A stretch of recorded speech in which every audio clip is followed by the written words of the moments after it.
Are you ready to create a life you crave? Let's spin that doom loop of negativity into an upward success cycle and start living lucky.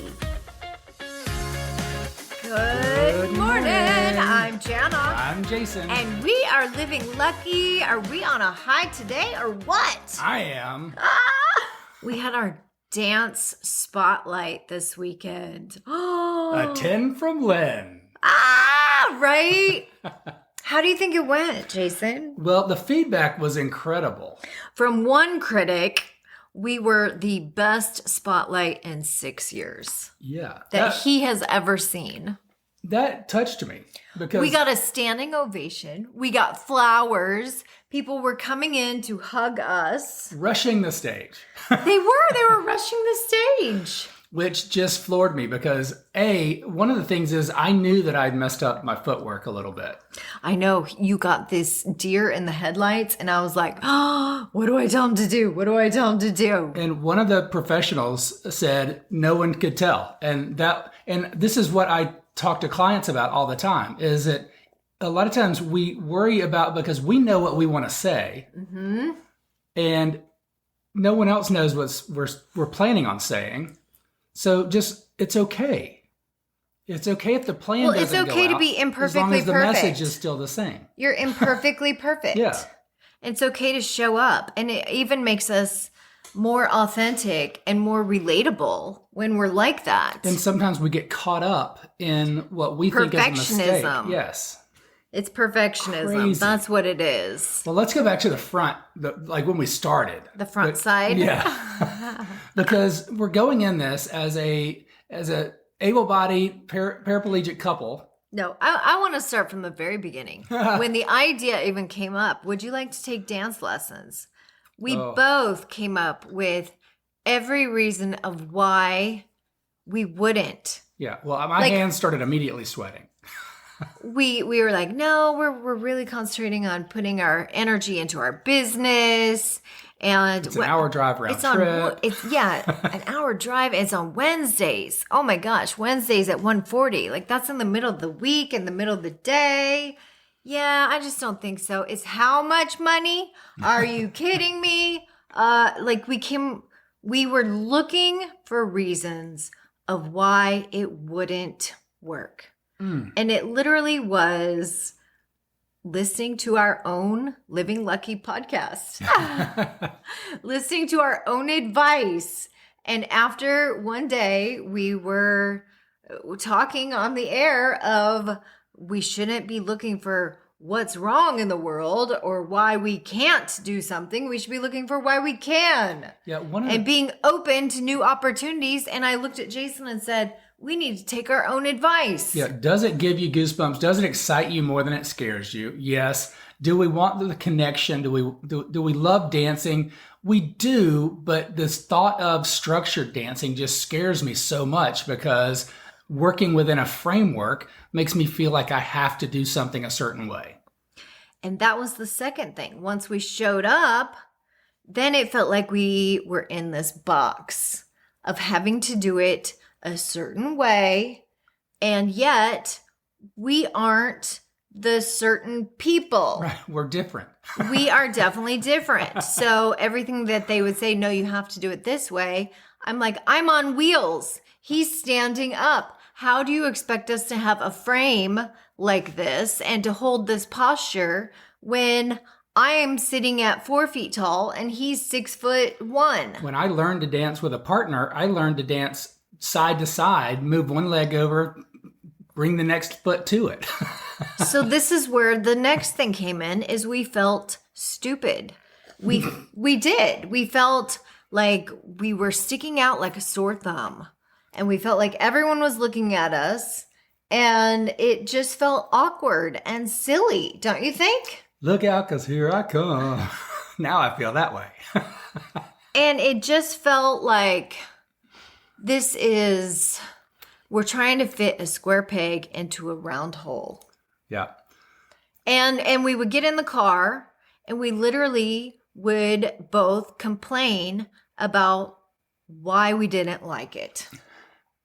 And again, it goes back to we were looking for what was wrong instead of what was right. And I think we all have these little blind spots where we don't recognize where in our life are we looking at these things, right? So, and that's where we had ours. And luckily we got through that and we leaned into this new process, just literally from listening to our own podcast. We did, from listening to our own advice. Yeah. We are our own heroes. Luckily we do our own editing. Yeah, no, seriously. It was almost like I was editing our own podcast each time. Because sometimes we know what to do when we don't do what we know. And it was also zooming out. You know, when you're in the picture, you don't always see the frame, or when you're in the frame, you don't always see the picture. But yet when you zoom out, it's like, well, wait a minute. I'm starting to notice that we are having fun together and we are laughing. And this is definitely needed in our life right now. Our relationship is growing. I feel closer to you. We're touching. We're communicating at better. 1:40 in the afternoon on a Wednesday. Right? And it was like date night, date day. Yeah. And it just felt like, you know what, this is needed. I felt our energy was growing. We were surrounding ourselves with people who were creating and having fun and laughing. And getting a little bit more just rhythm in life. Like it's like I don't feel like I have a lot of rhythm in general. And through this whole dancing routine, I feel like I have more pep in my step throughout the 6 other days in the week. It really was starting to learn to dance with our fears. Our feelings. And dance with our feelings, dance with our communication, dance with our collaboration. Dance with each other.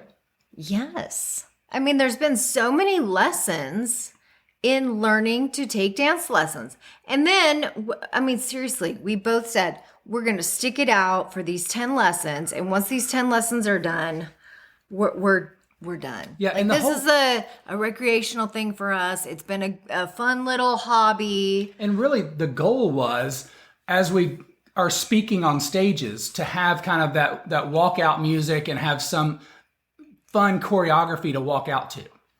And then what happened was we started getting some momentum. And we started getting some cheering from people around us. We started getting some feedback from the people that were in the studio going, you know, you guys have some talent. Like, you're really fun to watch. Yeah, you're having fun and we're having fun. And now we're all lifting each other up. It's so contagious. The whole process became we got on the same bus together and cranked up the speed. And once that started happening, once the momentum started, and once they started saying, you know what, I think we should start planning a routine for some sort of performance. Then I started getting excited because then that started to connect with my values. I'm like, ooh, performing. And now I get to start thinking about costumes and the creating of themes and music and putting it all together. The whole routine of it all. Like and then what does work. And then when Jason started to see his wife being happy and bringing out that creative side of his wife, then I'm talking for you right now. Right. Feel free to jump in at any time. Well, of course. So that just brings in my energy. The energy's contagious. That brought me into the whole conversation to say, yes, and how do we build on this? It's kind of like when you first start dating and you bring out the best in each other.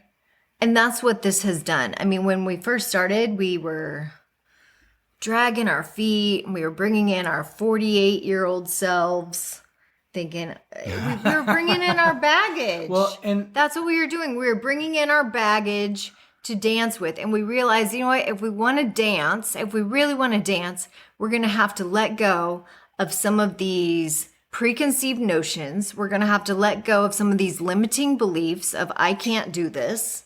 We're going to have to let go of some of these fears of looking different.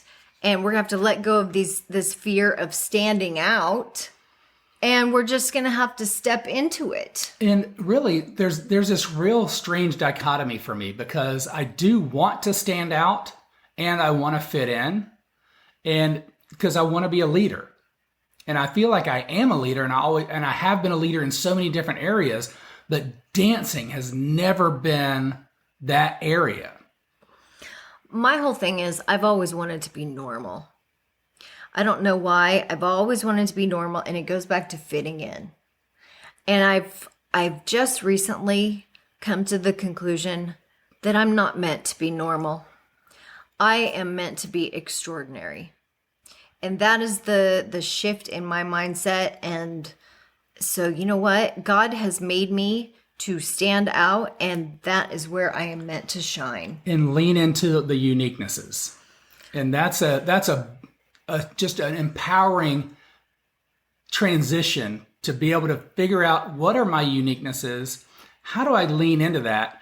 And how do I use that to make myself extraordinary and build on that? And I've got goosebumps again now. And who knew it would be through ballroom dancing? At any rate, I hope this has been as insightful as it has been for Jason and I. Yeah. Because we not only signed up for another package of lessons, but we also met with a choreographer, and we are now planning our next competition dance. And there was the owner of the franchise there, and he asked us if we would mind performing a demonstration at the National Dance Competition. Yeah. So we have some big dance shoes to step into. Yeah, so don't do what we did. If that first question does come up, what do I fail? What if I fail?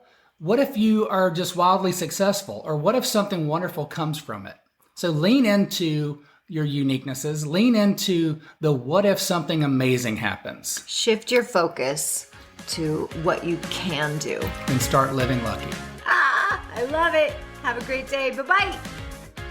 If the idea of living lucky appeals to you, visit us at startlivinglucky.com.